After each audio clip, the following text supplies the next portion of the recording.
एक दिन रुक्मणी श्री कृष्ण के लिए गर्मा गर्म पूरी लाती है और कृष्ण को खाने के लिए देती है।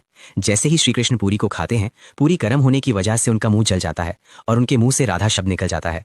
राधा शब्द सुनते ही रुक्मणी श्री कृष्ण से पूछती हैं, हे नाथ, एक सवाल हमेशा मेरे मन को चीरता रहता है। मैं आपकी अर्धांगिनी हूँ और मेरे अलावा भी आपकी बहुत सारी पत्नियां हैं, फिर आप सब कुछ में राधा का नाम ही क्यों लेते हैं? और राधा है कौन? ये तो आपकी किसी पत्नी में से भी नहीं है। फिर श्री कृष्ण कहते हैं कि अभिमान करने से पहले एक बार बरसाना जाकर राधा से मिलकर तो आओ। फिर रुक्मणी बरसाना जाती है और राधा के महल के पास पहुंचती है। जैसे ही वह महल के अंदर आती है तो उन्हें बगीचे में एक लड़की दिखाई देती है। रुक्मणी उस लड़की से पूछती है, क्या तुम ही राधा हो? लेकिन लड़की बोलती है कि मैं राधा की दासी हूँ, राधा तो अपने कमरे में है। तभी रुक्मणी राधा के कमरे की ओर जाती है और सोचती है कि उनकी दासी इतनी सुंदर है तो राधा कितनी सुंदर होगी।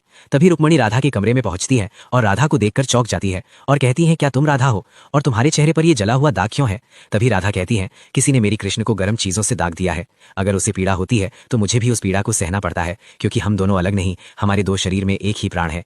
अब रुक्मणी जी को समझ में आ गया कि क्यों कृष्णा हमेशा राधा रानी का नाम लेते हैं। अगर आपने भी राधा रानी के दिव्य प्रेम को महसूस किया हो तो लाइक, फॉलो और कमेंट में राधे राधे लिखो, आपकी हर कष्ट दूर होगी। Download ShareChat.